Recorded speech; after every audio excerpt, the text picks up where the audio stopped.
Going on, fight fans? It's your boy Ak. And I'm Barak, the boxing bully. And that's right, we're back with another episode of Ring Champs. So much to talk about. Atlantic City Boardwalk Hall, historic venue. Jaron Boots Ennis shined as I expected, so we'll get into that. Also, Hall of Fame weekend this year, 2025. The Pac-Man is getting inducted into the Hall of Fame. We'll talk about the rest of the list. Also, Jake Paul is teasing a big announcement. Who is Jake going to fight? We don't know. We'll throw some names out there that we may suggest. So keep it locked. Let's talk. All right, Barak, first let's get into the atmosphere at Boardwalk Hall. You and I have been there for several fights. I haven't seen this type of energy in a very, very long time. And Jaron Boots Ennis, he brought Philly out. And a lot of fight fans were in the building. So, big shout out to the Zone. I worked in the host position on the broadcast matchroom. They really did it up for Jaron. And I've always felt that he was a star in the sport. People have their speculations because of his last couple opponents, and he was criticized. Now, Barak, I'd love to get your take on it. In my opinion, and I said it on the broadcast, that I didn't think the criticism was warranted on his last two outings because of his style. Jaron Boots Ennis is a very skilled fighter, meaning he can use his legs and his jab and stay away and be more defensive, but we won't get those explosive type of knockouts and aggressive performances that people like. So I think that he puts himself in those positions. When you're in the line of fire and you want to score big knockouts, you're going to get hit. Terrence Crawford years ago at 135, he was out boxing people easily. They started complaining. Top-ranked people were whispering about it's not exciting. Then he said, okay, he fought Gamboa. Let me start knocking people out. So he took more risk in the pocket, and you're going to get hit. So I don't think the criticism was warranted even going into this fight, Brock. I agree with you. Unfortunately, we're dealing with a sport that people watch the sport with expectations, and that's it. Nobody watches basketball and say, I got to see a certain amount of dunks. But even in basketball nowadays, people are saying, I don't like the sport because of these three-pointers. So it is what it is. You're going to come to a fight with an expectation. And when you got a guy like Jaron Boots Ennis that's starching everybody, they're going to expect that. And Chukazan was a good opponent, and that's it. He hurt him, dropped him. For me, that was enough. He dominated that fight and won. That's enough for me. I never said nothing bad about Jaron Ennis after that fight. And he just proved the other night, that he is on that level where he needs to be talked about. Now, I know Eddie's jumping out the window, the best fighter in the world or whatever. That comes with resume, obviously. But that skill set, yes, we can see somebody like him being the best fighter in the world someday. Yeah, and I said it. Eddie also said that he has cracked that top 10 pound for pound list. I'm sorry, with this unification bout and that level of performance, I'm going to have to agree with that. Now we'll drop our pound for pound list soon, and we'll see if he makes that list. But I'm going to go on the record right now and saying that I do feel he deserves to be on the top 10 pound for pound list. The problem is that, and that's dope that he's unified and he's absolutely very, very skillful. The problem is that we're in an era where there's a lot of skillful guys. People are arguing about who's number one. That doesn't happen all the time. When Roy Jones was number one, he was number one. When Floyd was number one, he was number one. Nowadays, people are arguing about who's number one because you got Crawford and you got Inoue and you got Usyk, you got all of these guys interchangeable. So that's three right there. It's only 7 left on the top 10. So it's hard to make that nowadays. So I understand what Chris Mannix is saying, who you're knocking off. Gervonta Davis probably wasn't on the top 10 right now. Who knows? He was on our last top 10. Okay, well, then maybe him because he got a draw, but it's still tough because he's been dominant his whole career. Look, I'm not saying it's an easy task to change up that pound for pound list. Obviously, there's probably 20 guys that could be on the top 10 pound for pound list.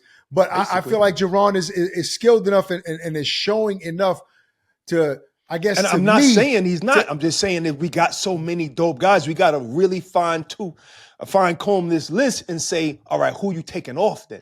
Yeah, everybody's doing so well right now. No guy would be easy to take off the top 10 pound for pound list. I think let's get into the fight in Stanionis. Now, going into this fight, we know how aggressive Stanionis is. He has a great left hook.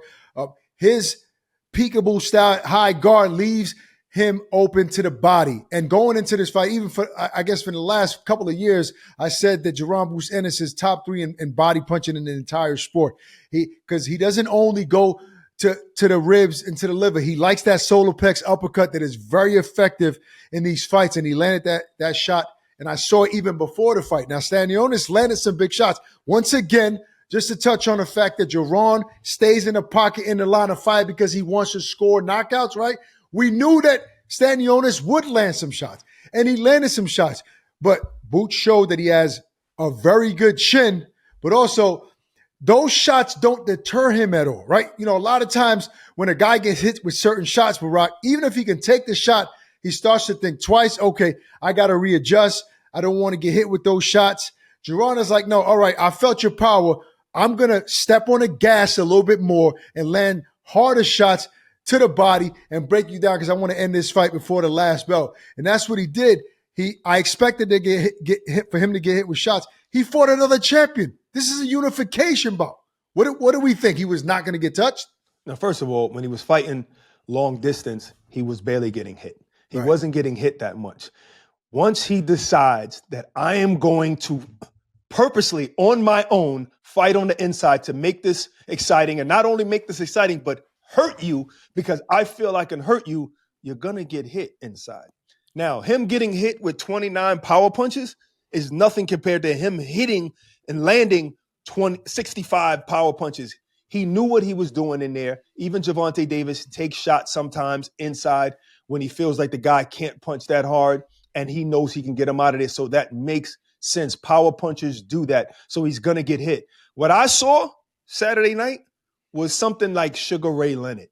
Somebody who showed you in one fight that he can box from the outside and make you look silly, play around with you, swing his arm around.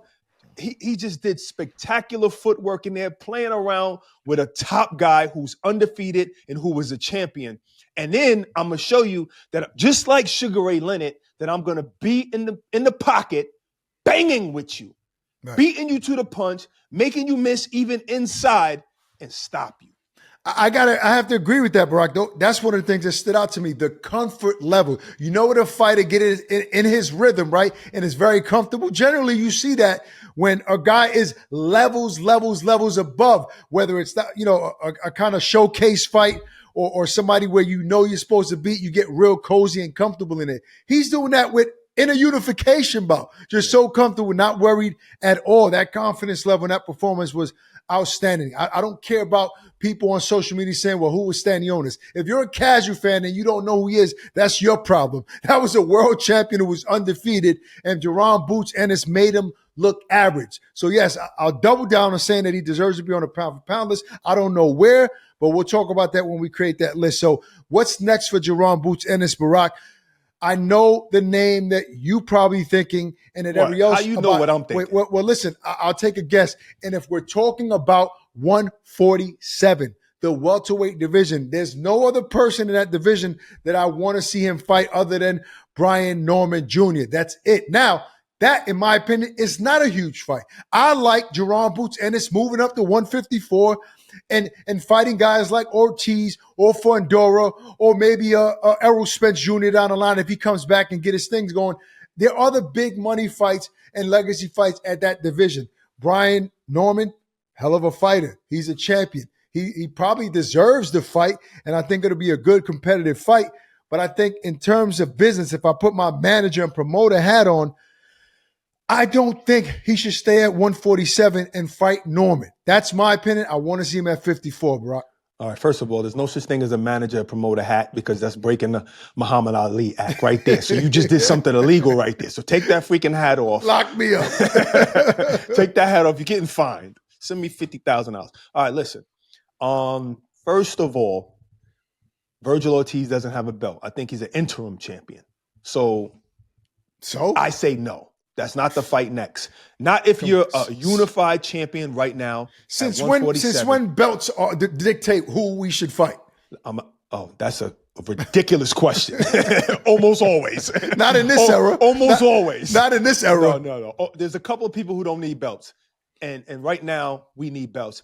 Jaron Ennis is a unified champion. Legacy is going up like Crawford did and all these other fighters who move up and go straight to the champion.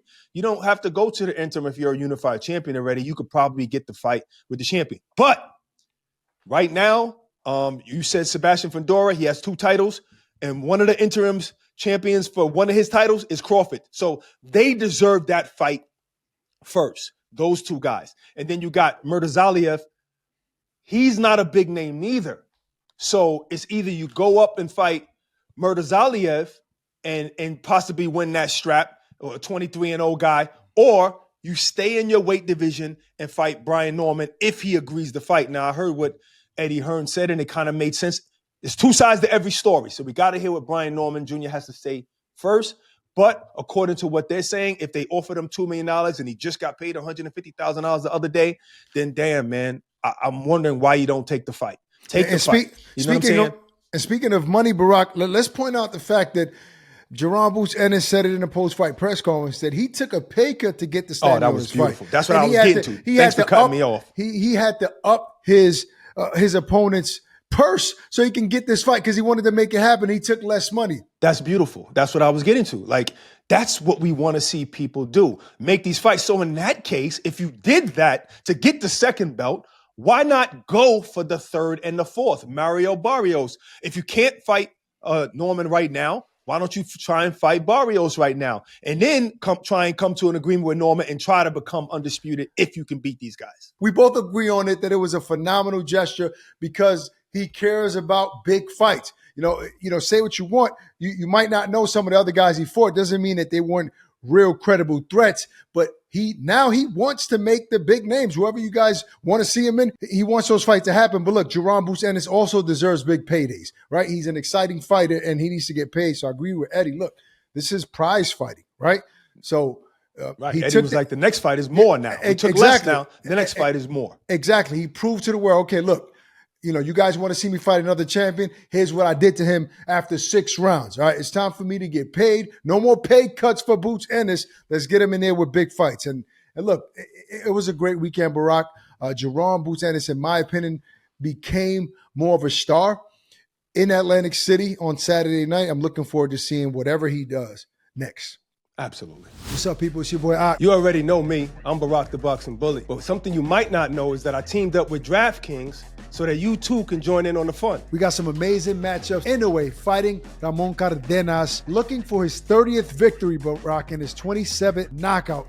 Is Cardenas even close to good enough to upsetting Inoue? Damn, man, why'd you ask that? No, like nobody is. I agree with you. It doesn't happen. I think Inoue scores another huge knockout victory, which is why I feel he needs to come back down for the real challenge. Forget about that. Like you said, it's one of the greatest weekends of all time. It's championship fights every single day of the weekend. That's incredible. My God. I can't believe how good boxing is right now. Ryan Garcia versus Rolly. Devin Haney versus Ramirez. Canelo Alvarez in Saudi Arabia. And then closing the show with Inoue Barak. This insane weekend. Crazy. I can't wait for it. Check out all DraftKings has to offer. But don't forget, use my promo code ATS Fights. There's so many different ways to play. DraftKings has something for every sports fan. Stay in on the action and check out all that DraftKings has to offer, either on the app or on the website. You're moving too slow. You're taking too long. Hurry up. Download the DraftKings app right now. And new customers, use my promo code ATS Fights to level up your fight night experience.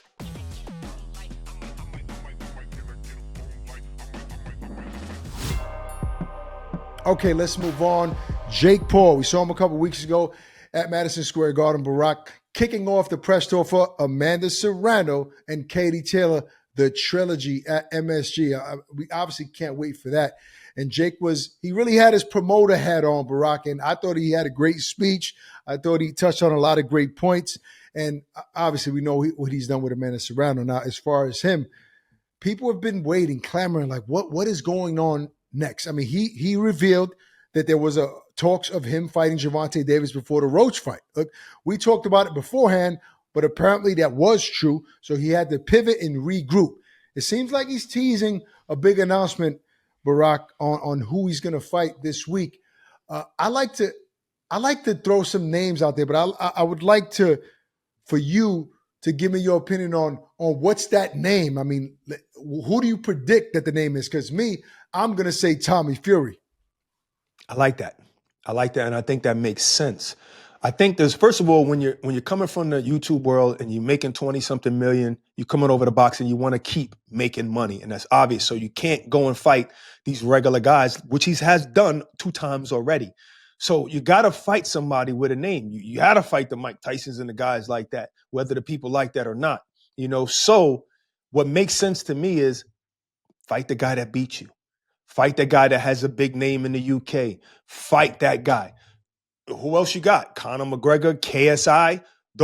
These are all big names that would really make sense for him to fight. Those 3 names: Tommy Fury, KSI, Conor McGregor. Perfect. Those are the other 2 names that I also was thinking. I don't think anybody else makes sense right now, unless we all know that Jake is creative. He can pull a rabbit out of a hat. So it could be another name that could still be huge. But right now, what makes most sense is Conor McGregor, KSI, or Tommy Fury. And if I had to choose one, Barak, I would say Conor McGregor is the biggest fight. I think Tommy Fury probably makes the most sense for his professional career. But come on. The guy's about big events, big fights. Maybe it is Conor McGregor. I don't know, man. He's fooled us before. He's fooled us before saying, "Oh, I'm going to fight my brother." He fooled everybody before. Then he fights Mike Tyson. You know what I mean? So you never know when it comes to Jake. All I know is it's going to be something big. That's all I can say. All right, we'll see. By the end of the week, I think we'll have an announcement, a fight announcement. But just backtracking a little bit about the press conference with Amanda Serrano, Katie Taylor, Barak, you and I were both there. This is the most tension we've ever seen between these 2 ladies, and maybe we need that. Who knows? I think that their fight style in the ring speaks enough. I think that the amount of people that watched their last fight on Netflix, they're going to come back for the rematch for the trilogy. But it doesn't hurt for there to be some animosity leading up to the fight. Of course. If I was to say Mike Tyson's famous words, "I'm going to eat your," finish the sentence. No, I don't want it. Nowadays, it's a sensitive society. No, eat your children. Eat your children, bro. Come on. So it's like you need things like that. That's something that's going to be remembered forever. Mike Tyson said, "I'm going to eat your children." So in boxing, you need certain things. One of the things we needed in women's boxing was a rivalry. This is it. This is the rivalry. And what's better than what can help a rivalry is a little bit of spontaneity in beforehand, a little bit of argument. And that's the thing when you're dealing with the 2 nicest women, like I said that day at the press conference, these are the 2 nicest women in boxing that give their all in the ring. But to see them argue, that surprised us all at that press conference. We was like, what? And not only that, I feel like, if I'm not mistaken, I think any other face-off that they've ever been a part of with each other, they've shaken hands afterwards. There was no handshaking after. I've never seen that look on Amanda's face facing off against Katie Taylor, because she always has this aura of, we're uplifting women's boxing. I respect you. This is great. We're going to give the fans something that they'll never forget. There was that, but that there was also, I'm not feeling you right now. Exactly. I'm going to beat you this 3rd time. You know why? Because, bro, this is the 3rd fight. On one hand, Amanda Serrano is like, "I beat you twice." In her heart, that's how she feels. I'm sick of this. And Katie's like, "I beat you twice. Leave me alone. Stop acting like I call got it delusional. And call it delusional. So they're both saying, "I already won twice. I'm tired of you." So that's why we got animosity for people that never ever showed animosity before. So I'm excited about that card. What about the trolling? Let's not skip over the trolling. Amanda Serrano trolled for the first time in her life. Yes, had headgear on, trying to say that, "Hey, I got headbutted. That's where the cut happened," and she's rubbing her head on my cut. Her manager and trainer, Jordan, was calling her dirty. Like, yo, great show after the fight. So that was crazy to me. I've never seen Amanda Serrano troll anybody before. I love it. I love all of it. I love all the ladies on the card. Obviously, Alicia Baum going a new signing. She'll be on the card. You got Shadaysha Green, world champion. It's going to be an interesting night at the Garden, so I can't wait for that. Let's talk about the Hall of Fame, Barak. Let's talk about Manny Pacquiao, the Pac-Man, being inducted this year, 2025, International Boxing Hall of Fame in Canastota. You and I spent some time in the Hall of Fame, Barak. Just being in that building, the aura, the history, it's just so deep. And obviously, Manny Pacquiao is well deserving of this ceremony. Right. Manny Pacquiao's last fight was 2021 against Ugas. He lost that fight. It was a different Manny, But regardless, give Ugas the respect. Unbelievable career Manny Pacquiao has had. He's one of the best fighters of all time. If anybody wants to go to a Hall of Fame, this should be that one. The only other one that I really, really loved was when Andre Ward and Floyd and Roy got inducted at the same time. That was, I kick myself in the butt for not being there to this day, but Manny Pacquiao is unbelievable. This is a historical moment right now. Well, obviously, first ballot, Barak, no question about it. What about those guys that we feel should be inducted in the Hall of Fame that should have been years ago and have not made that list? Like, we have a little list for you guys that we're going to give our suggestions on guys that should have been inducted in the International Boxing Hall of Fame that haven't made the list. Well, one I would say is Zab Judah. Before Terrence Crawford became the undisputed champion at 147 pounds, Zab was that last guy. Now, I understand Zab lost some big fights, but he was champion in two different divisions, which is 140 and 147, and undisputed at 147. He was one of the most exciting fighters in that division, kind of like Mike Tyson. Mike Tyson lost some big fights, lost to some greats, but he was the most exciting fighter to watch in the heavyweight division, and that's why he has so much fame. And I think Zab Judah is that guy. There's guys who's accomplished less that are in the Hall of Fame right now. I don't understand why Zab is not in the Hall of Fame by now.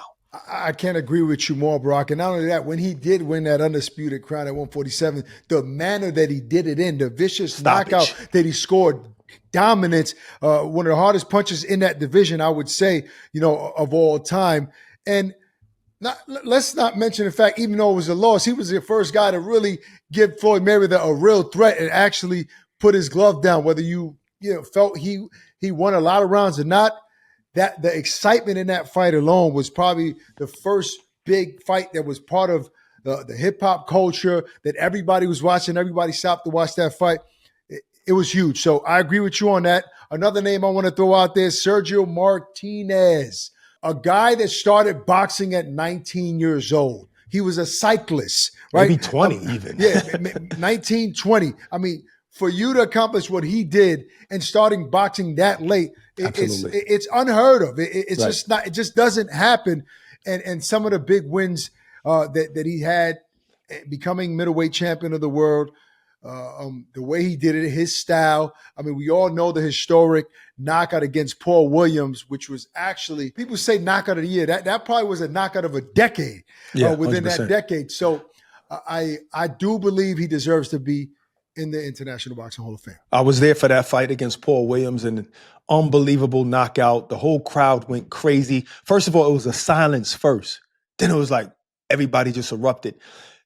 He beat multiple champions, Kelly Pavlik, and he beat Julio Cesar Chavez Jr. when he was on a roll, straight up and down, when he was on a roll. So he beat multiple champions and he beat them bad. When he was on that roll of just beating everybody, late stoppages, that was an unbelievable Martinez that probably nobody could have beat, and then that Cotto fight, he had a brace on his knee. He definitely wasn't the same guy. His gift was his legs. He's like David Haye. His gift was his legs and his ability to move and outbox guys and eventually stops them. I think he deserves to be in the Hall of Fame. The next guy I think of is Chris Eubank Sr. Just for his suits alone with the badge. With the badge. He's already a sheriff. You know what I'm saying? Or a deputy. He deserves to be in the Hall of Fame. No.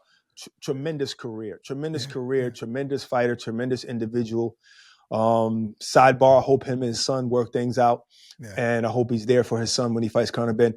But him not being in the Hall of Fame is crazy to me. Yeah, I guess eventually he'd be in, but come on, it's long overdue. Way beyond overdue. So I agree with you that. And the saddest thing is him and his son not really getting along right now. So I agree with you. Barak, I just want to throw a name out there that's not a fighter, because, when it comes to guys outside the ring being inducted in the Hall of Fame, seems like they have to wait till they're on their last leg in life to be inducted in the Hall of Fame, not really enjoy and appreciate that and smell their flowers. the way Andre Ward has been able to do, which is a blessing, retiring so young. But I'm going to throw out Max Kellerman. I think Max Kellerman is so impactful in our sport, so influential. I mean, well, we were talking boxers. Shoot, Dan Raphael too. Like, there's a bunch of guys.